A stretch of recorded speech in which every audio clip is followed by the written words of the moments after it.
Halo semuanya, balik lagi sama gue Afri dan istriku Jamila. Halo.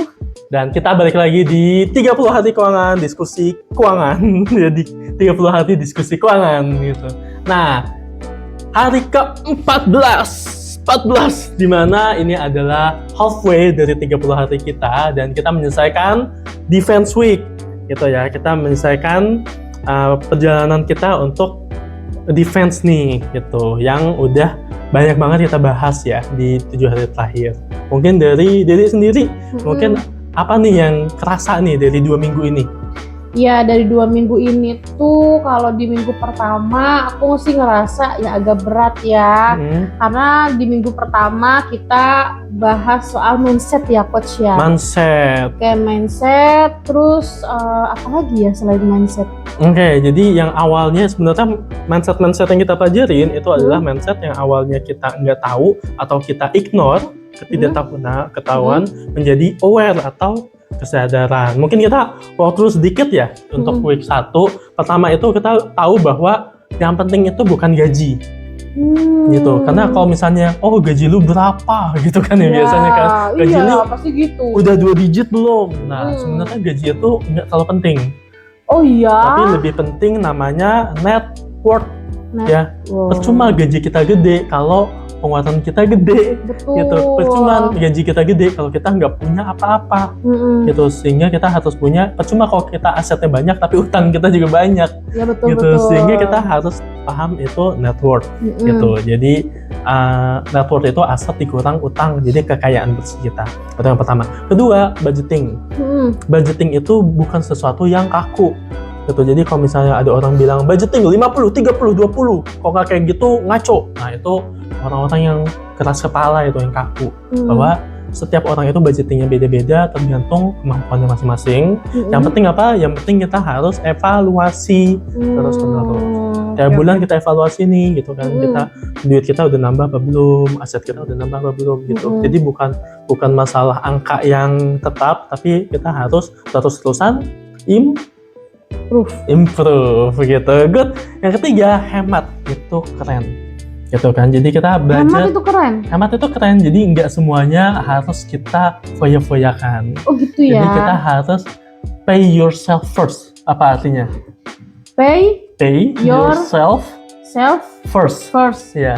Beli sesuatu yang untuk dirimu sendiri di masa depan. Oh, di masa depan.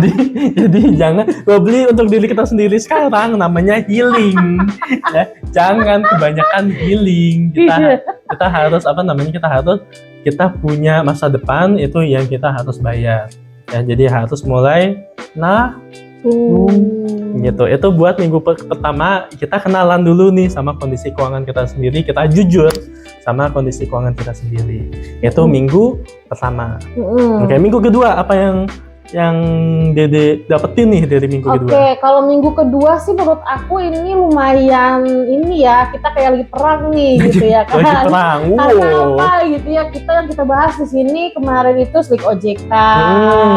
Terus kemudian terkait ya hutang. Oke, itu sama apa lagi tuh Coach kita minggu kedua? Jadi kalau misalnya minggu pertama kita mengenal diri kita sendiri, itu kan kita jujur sama diri sendiri. Kedua itu kita mengenal ke namanya chaos. Yang awalnya semuanya. Kalau makan Indomie pakai itu saus. Chaos itu maksudnya kekacauan, chaos ya. Nah, untuk itu kita harus tahu musuh-musuh kita. Makanya namanya defense week, minggu bertahan. Gitu defense itu. Nah, apa aja kita harus tahu musuh kita. Nah, musuh utama apalagi Gen Z ya adalah pinjol dan pay later.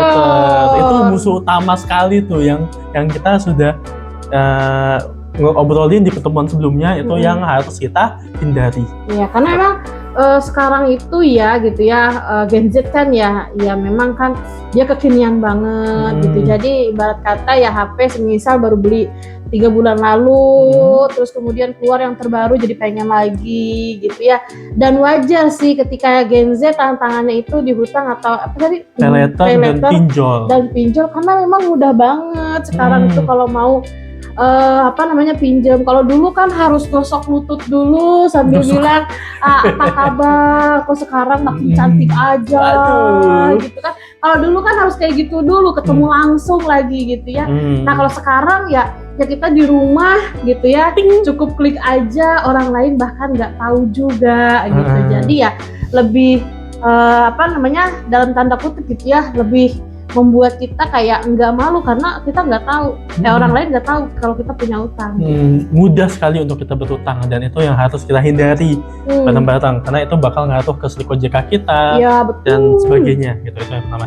Kedua itu fondasi utama kita namanya dana darurat. Ya jadi supaya kita nggak ngutang, kalau kita nggak punya duit kita harus punya simpenan minimal banget namanya dana darurat emergency fund yang itu harus ada.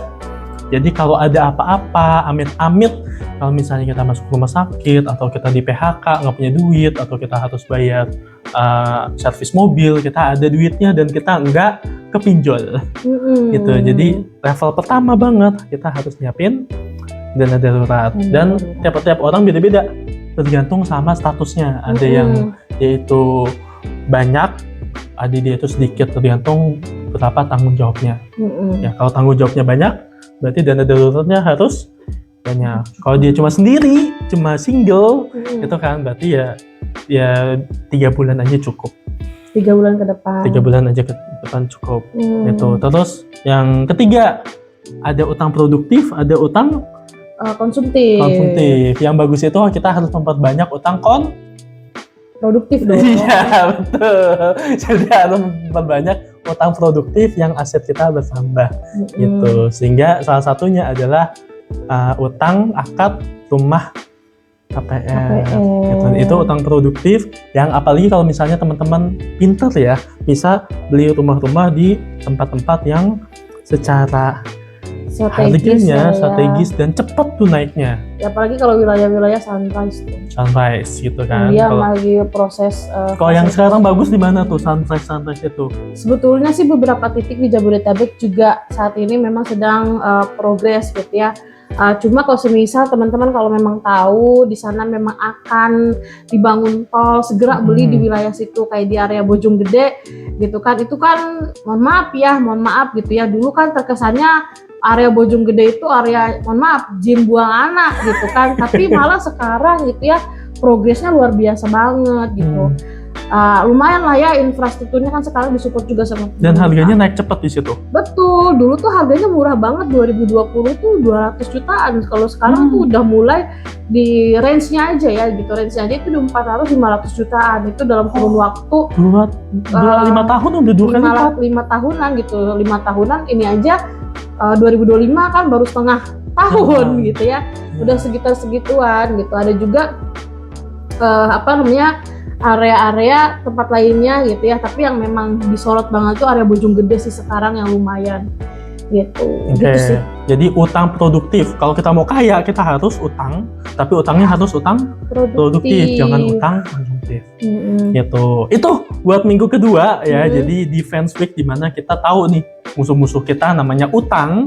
Dan untuk langkah selanjutnya adalah kita setelah kita bahas 2 minggu ini nih, kita bahas bahwa perubahan mindset, kita bahas bahwa defense week, minggu bertahan. Di minggu depan kita akan bahas yang lebih seru lagi. Oke. Kalau defense itu bertahan, berarti lawan katanya defense? Menyerah. Kok menyerah? Defense itu bertahan, lawan katanya defense? Bertahan. Bertahan, lawan katanya? Menyerang.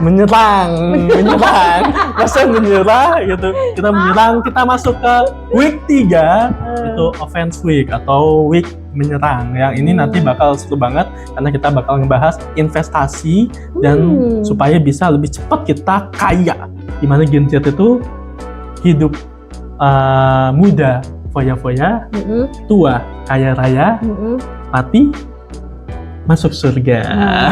Itu yang kita doakan bersama. Nah, supaya kita bisa kaya raya, kita belajar di minggu ketiga, minggu investasi.